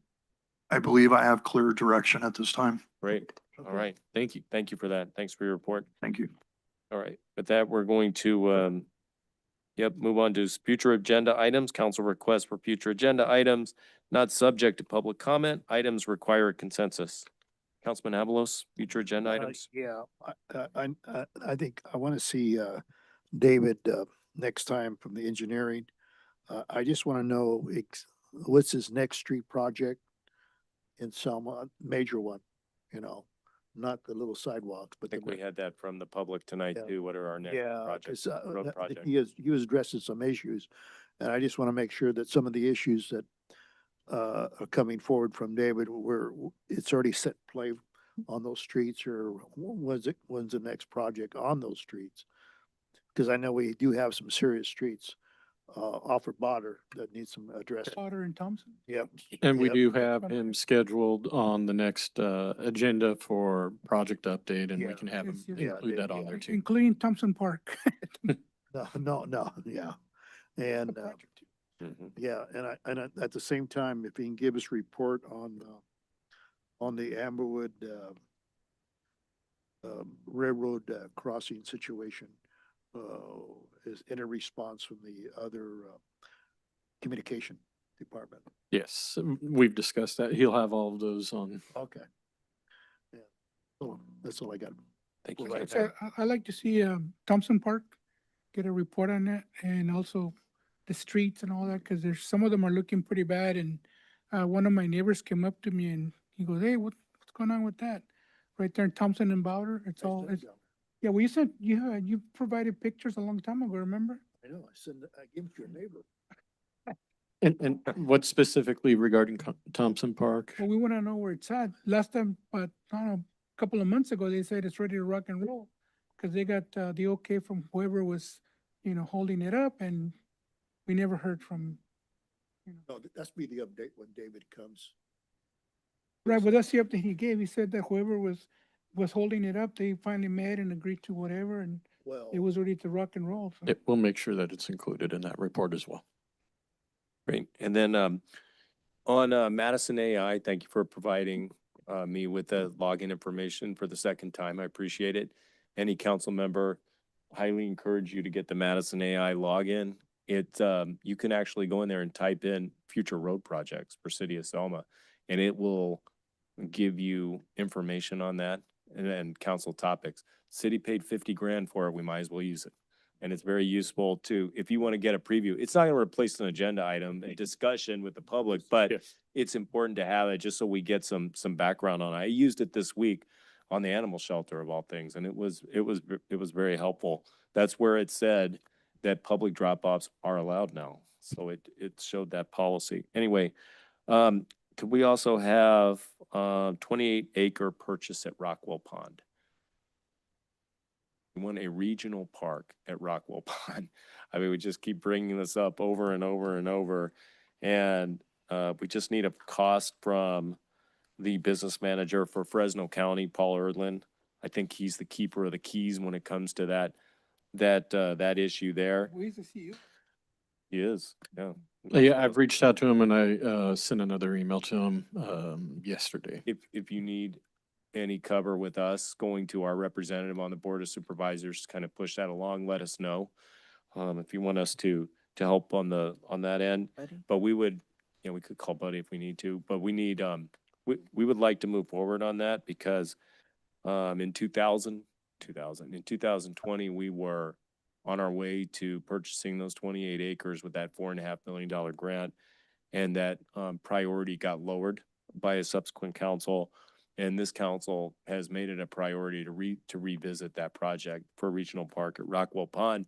And given the cash-in project and given the other commercial project going on there, it makes a lot of sense, I think, to revisit that and see how strategically that aligns with the growth pattern of Selma towards that area of the city.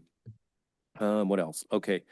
And then that I brought it up earlier, I think with Director Hahn, the tree in front of Maiden Voyage, city manager, is that a potential there?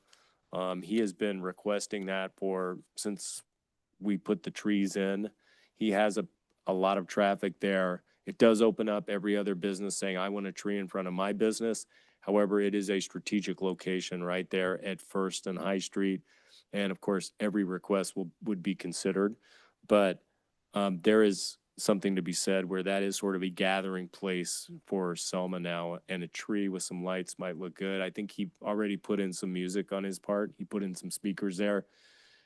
We could follow his lead as a city and put speakers in on our street too, on High Street, and get that in on our downtown. So if we could look into a very cost-effective way of putting a tree there, maybe as the Mayor Pro Tem brought up a few months back, just get a tree and put it in a tub there. I don't know where the power source would be. Big planter, like a Big planter. terracotta planter. Looks nice, very nice. Yeah, something there. It's something that we could put there as a sort of a showcase. Mayor Pro Tem?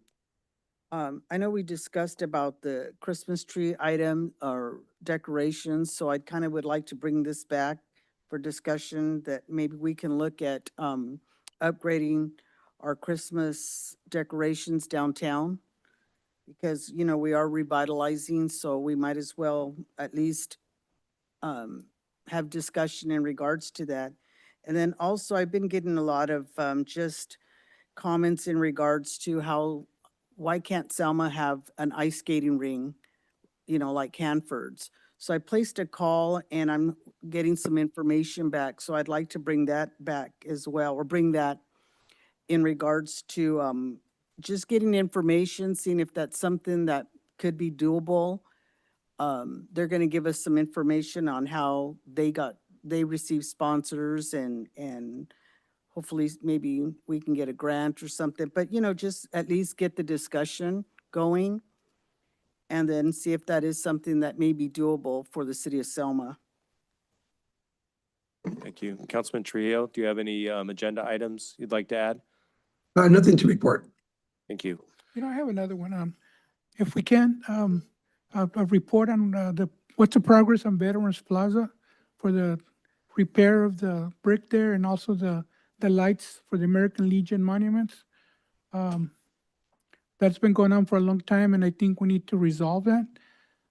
We all get calls from American Legion that want to know, you know, and I know Director Hahn's been working with them, so, or if you get some resolution before, if you can please let us know, Yes. we would appreciate it. Thank you. Maybe if I could add something to that, in front of the gazebo, maybe look at putting in some outlets over there to plug in, because the city's having events there.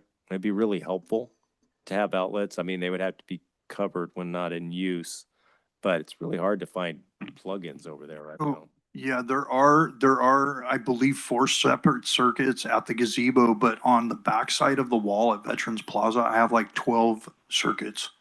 There are individual circuits. That's how we plug in all the individual lights and the Christmas house. And so we have multiple circuits back there. I think understanding a little better what you might need exactly and like how far away from a structure you want to be, like from the gazebo, that would give me a better idea of. Yeah, I think what we're talking about is, you know, when we had the Pepe Marquez event, getting power to anything was, you know, an event itself. Problematic. We had to go down to So, that light pole. We were talking to Mark Alves, and we were thinking about putting plugs right there along where the trees are. Is it Mill? Is that Mill? So if you're speaking of the freestanding plugs like are out at Pioneer Village, I'm gonna strongly object to that. And the reason why is because those things are constantly ran over, kicked and broke. We fix them out at Pioneer Village all the time. So I'm totally into a conversation of how we can rectify the problem. I would strongly recommend that we do not do those freestanding. There's other options that we can look at, and I'm more than willing to have the conversation. Yeah. We have such an issue with that out at Pioneer Village. It is a constant maintenance issue. The little wood posts that have the receptacle on them with the conduit coming up, they get broke constantly. It's not the same thing as High Street. I mean, Well, yeah, but those are inside of a planter that cars literally aren't supposed to really no, drive. it's not gonna be out on the street. It's gonna Yeah. be on the inside where the trees are. Yeah. So we can, because I mean, running a wire from the light pole, No, yeah, I that don't, doesn't look good on the no, city. I I'm don't sorry. agree with that either. And then, Yeah, I mean, we had to run a ladder up there. It was just, and it then was we a plugged in problem. the trailer for the Budweiser, and it just kept blowing the circuit. Right. So one of the vendors had to get his truck, turn it around, take the trailer and take it over to the other side so it would run. And we were running power from one of the circuits you were talking about, Right. and it just blew the circuit. Yeah. Okay, you could need a bigger amp, breaker on it. I mean, I'm more than willing to rectify whatever this Yeah, problem maybe is. Yeah, we need we to get can look together into with it. Address it. Mark Alf. I kind of told him what we wanted, and he said, Should, okay, let me know. take a walk one of these days and take a look at it for the next. That would be Yeah, helpful. next we'll program. look into it and see what we can do. Thank you, guys. So I have David Horn project update, streets update, Amberwood update, Thompson Park update, 28 acre purchase of Rockwell Pond update, looking to tree by maiden voyage, perhaps in a plan or something like that. Upgrading Christmas decorations and ice skating rink for Christmas time. Repair of bricks for Veterans Plaza and lights and outlets on the gazebo. I think that's pretty good. All right. Do we have consensus on that? Yes. All right. Consensus it is. That's plenty. All right, we'll move on to our council reports. Councilman Avalos, do you have a report for us?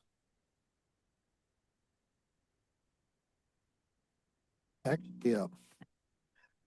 No, not this time. I've had, has to be last year's report. 2025 report? 2025 report. The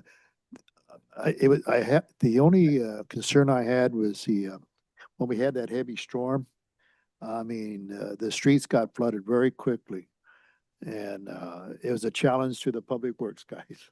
Trust me, that rain came down too fast. And I think I look at Selma and I looked at Fresno. I said, well, we're better off than Fresno, 10 times better.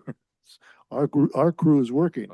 I don't know what happened to Fresno. They were flooded. And I got to give credit to the guys in Public Works and the police department to identify areas that were being flooded, notifying Public Works. So and working, hand in hand with this storm.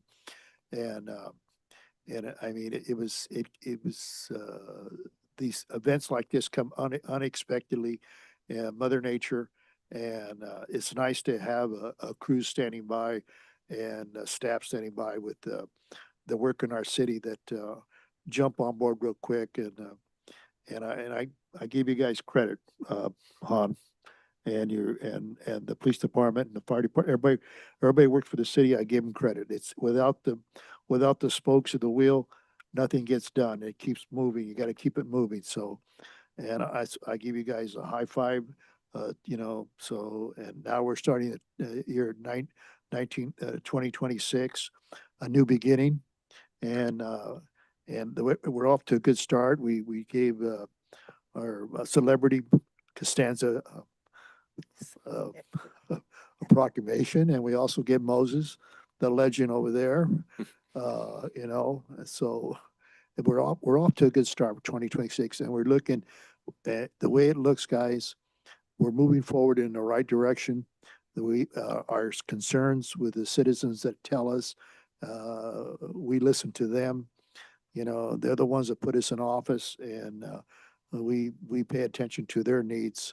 You know, sometimes it's you say, oh my God, that's not a good idea. But you know what? You stop and think about it, you know, it's not too bad. Like our downtown district right now, they're gonna put new trash cans and everything come about. It's a new look. We're new, like Sarah says, we're develop a new face look in our city of Selma. Uh, Next year, fixing Merry Christmas lights coming in the city of Selma, and on the and we're also our entrance coming into Selma, a new face look with the off of Caltrans green light off ramping in, you know, coming on and getting on. That's going to be a new dimension for the city of Selma. So that's a new and going back to Rockwell Pond, Park, Regional Park. That was a future plan. And so the idea is to get people out and enjoy life. You have, and the best stress in life is the parks give less stress in people. If people live in parks, sit in parks, they're not stressed. They're very calm. And that's what parks are about. And I thank the people, once again, I thank the citizens out there to come forward and voice their opinion. And I thank them very much. Thank you. Thank you. Councilman Trujillo, do you have any reports tonight? I'd just like to thank the Selma Cares for giving out to our community. Gave food to almost 350 citizens of our community. I also want to wish everybody a happy new year. And that's it. Thank you, Mr. Mayor. Thank you. Councilman Oscara? I did attend the Selma Cares at the high school. Rachel from Mid Valley called me, hey, what are you doing, Councilman? I said, nothing. She was, come over and help me do the potatoes. So I went over there and they had a big old box full of potatoes. I was a potato guy. I also attended the Christmas parade. And I'm not going to make a comment. you'll take too long. We're going to go home already. We attended, along with the mayor, we attended the Christmas parade. Man, it was cold that night. It was really, really cold. Jason was out there. We were freezing, but you know what? It was a good time to see the citizens and the kids and all that. So hopefully next year we can get the skating rink and be up to par with some of these other cities that are bringing things for the people to do. It's going to be a little expensive, but you know what? I think when we start early, we can get donations and do fundraising or whatever we got to do to make it happen. Because you know why? Because we're doers. That's right. We're doers. Mayor Pro Tem? I just want to thank staff, welcome everybody back. 2026 is going to be, a year that we're going to see so much progress. We got so much going on. It's going to be exciting. Our downtown's going to look nice. Second Street's going to look nice. We got Amberwood. In fact, we have, I'm hoping that we're continue to stay on schedule because from what I was told, the models should be going up at the first part of this quarter or second quarter. So that's going to be exciting. And I drive by there every day because it's on my way home sometimes. And I just keep seeing the progress. So I can't wait for that. But we're going to see a different city, and we're just going to continue like our council members, it's our motto is we're doers and we're going to keep doing. So we're going to do for our citizens because they deserve it. And our staff, they're doing a great job and we'll just keep doing it. Thank you. I agree with everything I've heard tonight. Thank you to staff. Thank you to Patrick over there running the live stream. Thank you. It's kind of a thankless job, but you kept it running smoothly. Thank you for everybody's work with the city. Thank you for the citizens who came out the first meeting in January. So thank you for sticking with it the whole meeting. Appreciate all your incisive comments. When we go to public comments, to me, that's oftentimes the most important part of the meeting because that's where the action happens. That's what the people want. That's where we find out what the people want out of their city. And, we have good things coming. We've got a really progressive city. We're on the move. We're alive. We had a good 25. We're going to have an even better 26. So keep watching. Our city's improving. It's getting to be an even better place to live and work. And you see, that's why all this building is happening around here because people want to be in Selma, not just because we're on the 99, but also because we have a business and resident-friendly city, and we're gonna keep it that way. I attended a COG meeting at the end of December. Just want to let everybody know that Measure C is a big issue right now. The renewal of Measure C, there are definitely contrasting viewpoints and perspectives on it. Measure C provides the city with a lot of road money that we're talking about. It provided that big project on Golden State that we saw the slides from our director Han about tonight. That came from Measure C. Our tax money funded that regional project. That was a $43 million project. At the last meeting, the Public Works Director for the Fresno County put it really well when they got up and said, hey, a 65% allocation of Measure C money is great for roads. However, you only get 5% for any kind of new roads or road expansion, and that's if your pavement condition index is a 65 or higher. Ours is 60. And most of those cities around are 60 or below. 60 is pretty high. And Clovis has a high PCI because, they have higher income per capita, they have more disposable income there, they have more money in their general fund. So, there are issues to be worked out with Measure C, and we're trying to work out those issues before it goes on the ballot this November. So it's going to be a really important election this November. Just want to let everybody that's being hammered out, and we're going to keep working on that because streets and roads are vitally important. It's really, we talked about potholes and citizens talked about getting potholes filled. That's a lot of what we do in local governments, making sure those potholes are filled. And very, very vital and very important to the residents and businesses of Selma. So wish everybody a happy new year. We'll move on to our last oral communications tonight. Anybody from the public have any parting comments?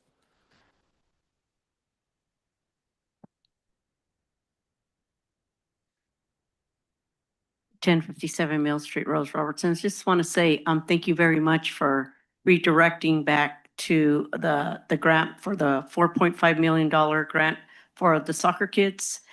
We've been talking with families at the Catholic Church, and those kids were 4 years younger. And it's huge families that are into soccer. And they just been waiting for a long time. So this is very positive. We speak to them almost every Sunday after Mass. They know, they're listening. They're letting all the other soccer coach parents know that we're redirecting, looking back at Rockwell Pond with that grant, which is great. We need parks. We need as many as we can get for our kids to be involved with their families and their coaches. Another thing I'd like to know, I know I have about 5 people that are definitely waiting for those homes on Amberwood. When will the models start coming in so they could start looking at those models, and we may be one of them? Eventually you start to scale down. We have a 2-story home.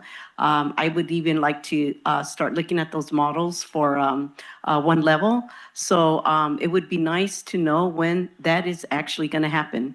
So I could start letting a nice chunk of people, let them know to start getting ready for some already pre-qualified to be able to purchase something. So that would be great if we could get something on that. That would be outstanding. Thank you.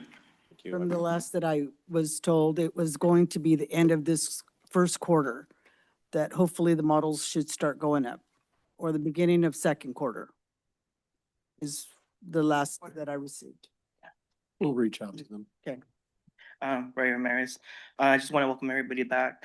Hope they all had a good, happy holidays. It was a good 2025.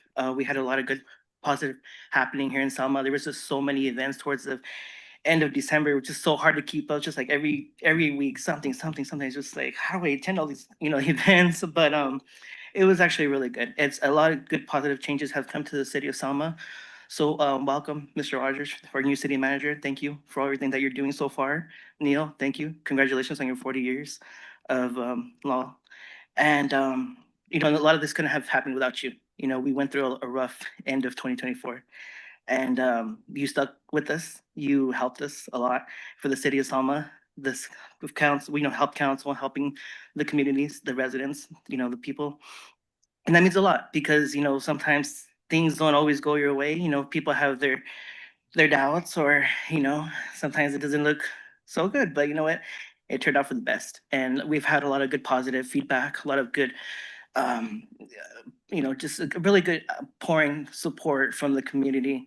And I would like to thank, you know, all of you, you know, all of the administration, the directors. Again, thank you, Michael Hahn, you know, for everything that you do as well. And hopefully we have a good future, good 2026. And thank you for everything. Thank you. Well said. Anybody online or on the phone with the communication? Mayor, I see no hands raised at this time. Great. With that, we will adjourn the meeting. Everybody, we'll see you next time. Thank you for coming out.